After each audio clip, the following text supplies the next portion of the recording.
Começa agora mais uma edição do Papo com Ela. Eu sou Michele Figueiredo e que alegria ter você aqui comigo em mais uma edição do nosso programa. Hoje a gente vai discutir dois assuntos muito importantes. Primeiro, como funciona a alienação parental, que está sendo discutido na legislação brasileira, e os prejuízos que isso causa às crianças e adolescentes que ficam nesse fogo cruzado dessas separações conflituosas. E a gente também vai discutir o perfeccionismo emocional. Você já ouviu falar sobre esse termo? Entende o que ele significa? Não? Então fica aqui no papo que a gente vai falar muito sobre essa temática que atinge principalmente as mulheres. Nas matérias você confere a obra da jornalista Mirela Duarte, O Livro das Mortes, e também uma oficina de extensão que está sendo realizada pela Universidade Federal de Mato Grosso, que busca incentivar a criatividade nos estudantes aqui da nossa cidade. Então já sabe, pega o teu café e vem comigo para conhecer todos esses conteúdos que a gente preparou com muito carinho para você. Já parou para pensar por que você se cobra tanto para estar bem? Por que sente culpa quando cansa, chora, quando não dá conta? Muitas mulheres aprenderam que sentir demais é fraqueza, que demonstrar dor é perder o controle. E assim vão se exigindo equilíbrio, maturidade e força o tempo todo, mesmo quando estão exaustas por dentro. Isso tem nome: perfeccionismo emocional. E é para a gente falar mais sobre esse assunto que o Papo com Ela recebe nessa edição a psicóloga Maria Alaide. Maria Alaide, muito obrigada por ter aceitado o nosso convite para a gente falar sobre essa temática que acho que acaba batendo a porta de muita gente, que é o perfeccionismo emocional, inclusive. Qual é a explicação para isso, né? Por que a gente busca ser perfeito ao ponto de sofrer até mesmo com os erros que são normais do desenvolvimento e da vida? Exatamente. Agradeço o convite, para estar aqui falando de um tema tão importante. É um tema que ele impacta a saúde mental. Nós vemos que as pessoas mais suscetíveis ao burnout, ao adoecimento mental, têm traços de perfeccionismo, né? Então, o perfeccionismo ele está ligado muito à nossa história de vida, à nossa personalidade. Histórias de vida, por exemplo, onde as famílias tinham pouco diálogo, as relações eram mais autoritárias. Aí nós temos uma outra condição: nós somos criados para acertar.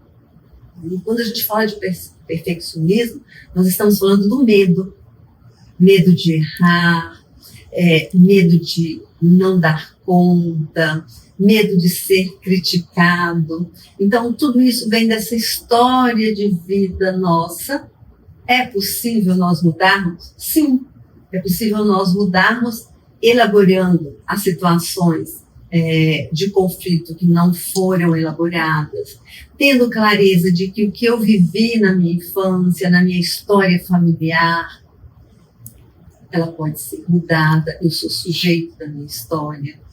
Tendo também consciência de que o conflito ele tem muito a ver com o perfeccionismo. O perfeccionismo ele gera conflito de certa forma. Porque eu exijo do outro um tipo de comportamento? Exatamente. A pessoa que é muito perfeccionista, ela passa a exigir do outro também o mesmo comportamento. Aí nós temos visões diferentes, nós temos comportamentos diferentes que eles entram em atrito à medida que eu cobro do outro o mesmo perfeccionismo meu. Então, é uma fonte potencial de conflito. Agora me diz uma coisa, Alaide, a gente está falando do perfeccionismo e você disse sobre o medo, né? O perfeccionismo se instala quando existe um medo de não ser aceito, um medo de errar, um medo de ser julgado. Mas esse perfeccionismo não é também um fator que trava essa pessoa? Porque assim, se eu não fizer tudo exatamente do jeito que precisa ser feito, então eu prefiro não fazer. Isso também não acontece no outro posto de ser paralisante? Mas normalmente é o oposto.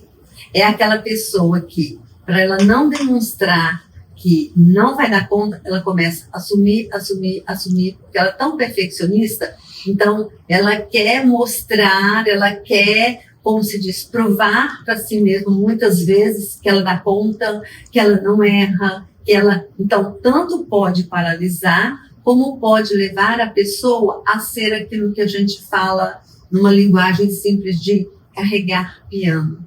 Não sabe dizer não. Faz aquilo que é do coletivo, ela faz individual, porque acha que as pessoas não vão fazer tão bem quanto ela. Então, o perfeccionismo, ele é bom, mas ele pode gerar conflito. Tudo.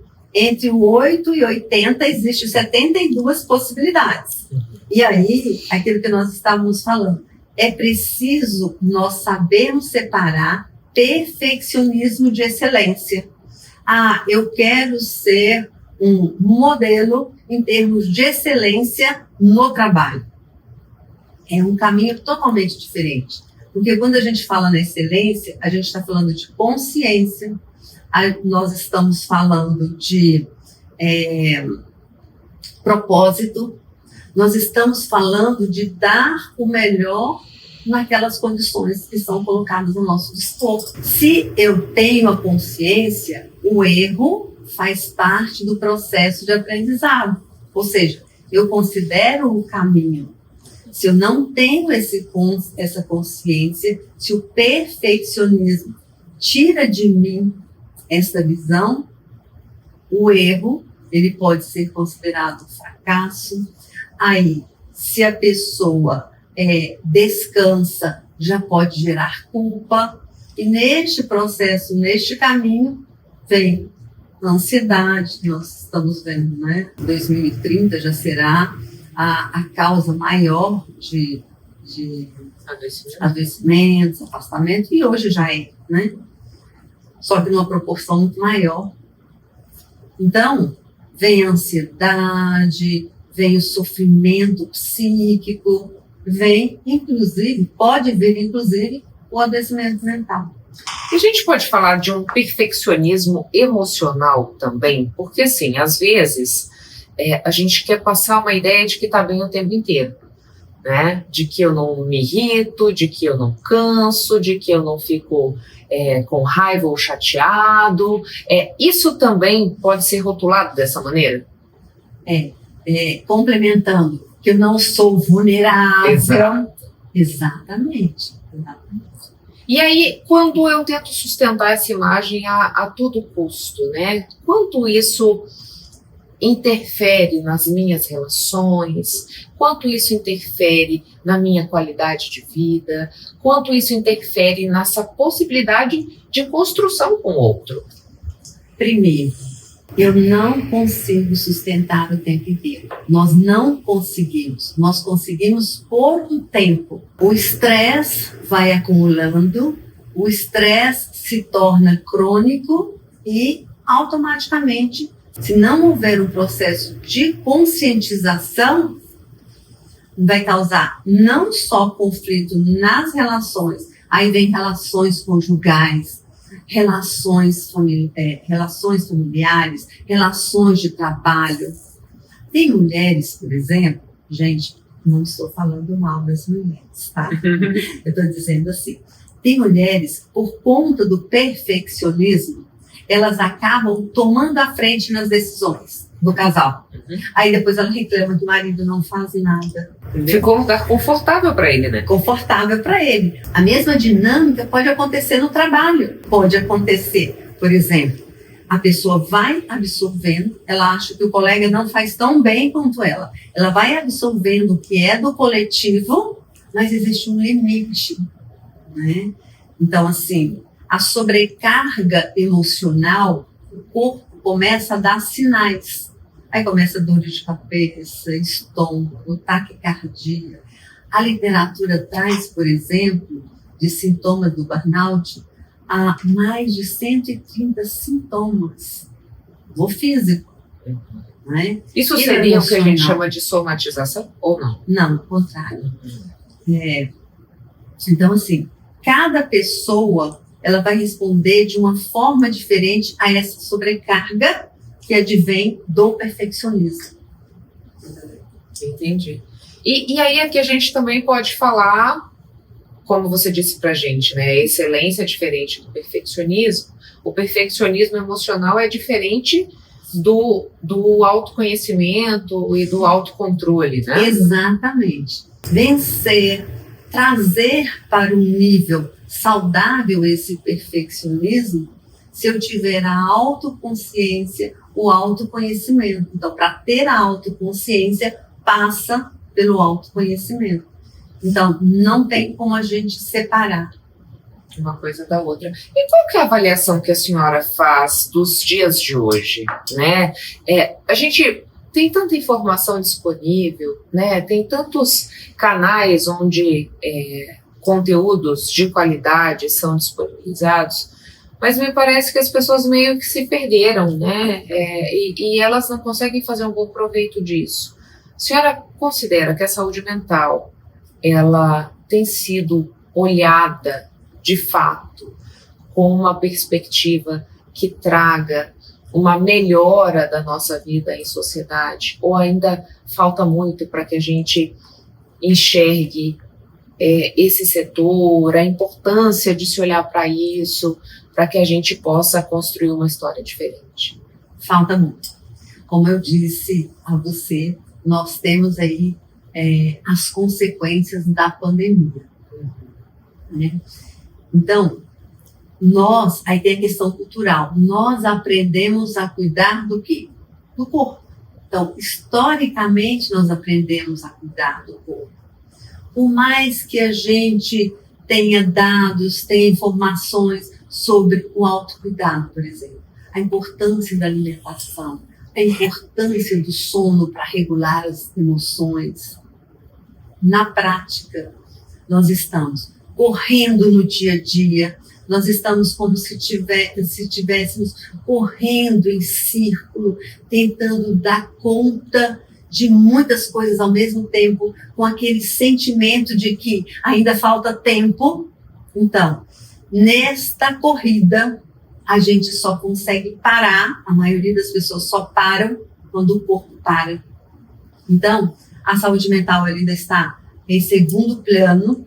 Eu acho que é uma questão de aprendizado, né? Nós vamos aprender pela dor, porque os dados e as estatísticas estão nos mostrando que nós não estamos dando a devida importância à saúde mental, mas eu sou muito positiva, sabe? Nós temos agora a mudança na NR1, que trouxe a obrigatoriedade das empresas gerenciarem os riscos psicossociais, e aí nós estamos falando de saúde mental. Eu acho que a longo prazo, isso vai trazer resultados positivos para as empresas, para nós e para a sociedade.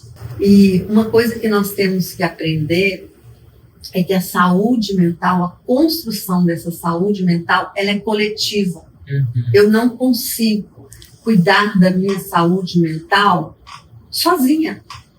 Tem a parte de alimentação, tem a parte de atividade física, tem a parte de sono, mas tem a parte do social. Quando a gente fala de saúde, nós temos 3 dimensões: a parte física, a parte emocional e a parte social. O perfeccionismo, ele pode levar ao isolamento, porque gera conflito, afasta as pessoas e ainda sendo considerada uma pessoa problema, uma pessoa difícil nas relações de trabalho, por exemplo, ou na família.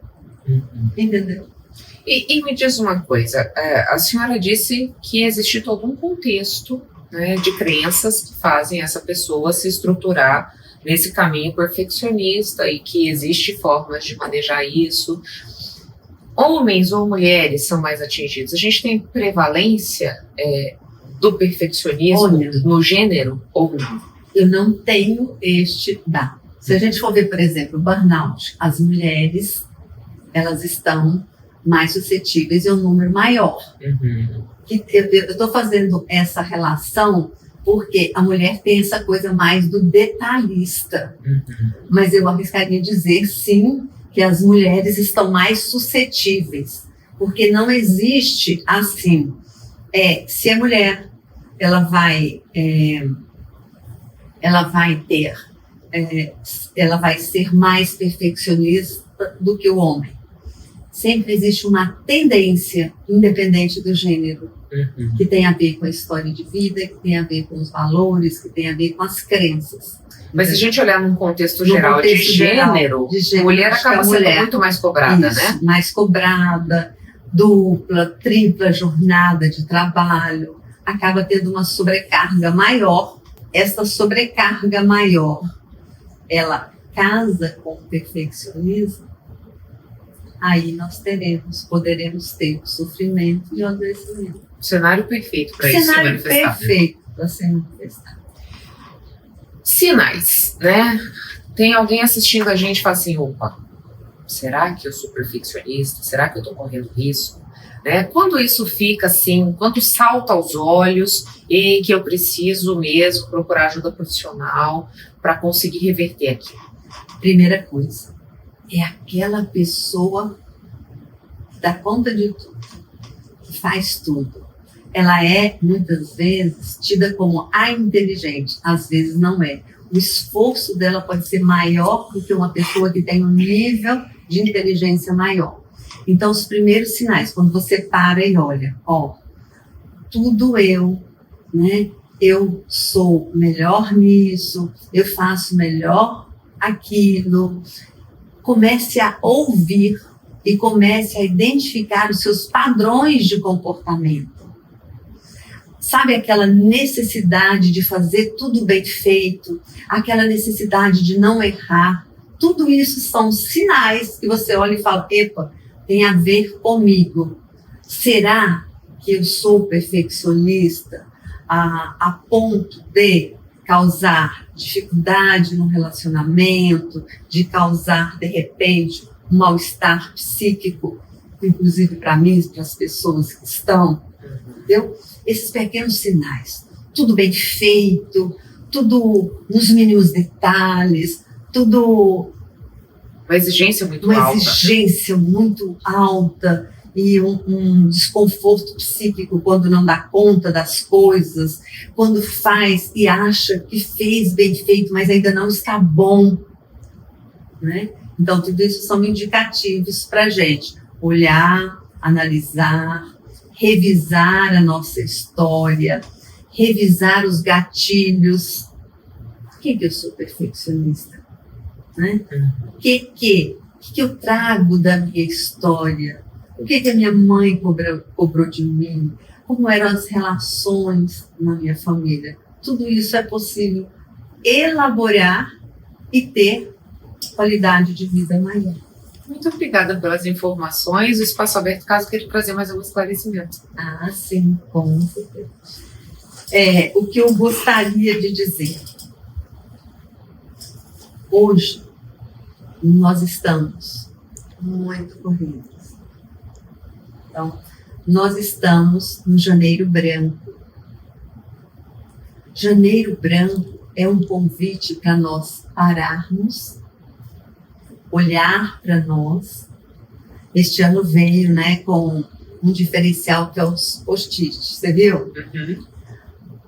Comece a colocar mensagens para você de autocuidado, de compaixão, de amor.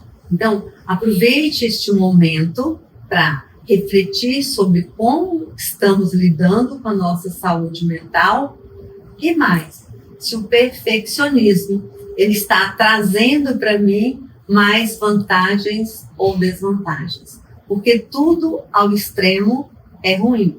Você ser organizado é muito bom, mas o excesso da organização ele pode ser ruim e ele pode trazer prejuízo. Ele pode levar ao perfeccionismo. E o perfeccionismo está lá no outro extremo. Muito obrigada. Muito obrigada a todos. Intervalo, a gente volta já.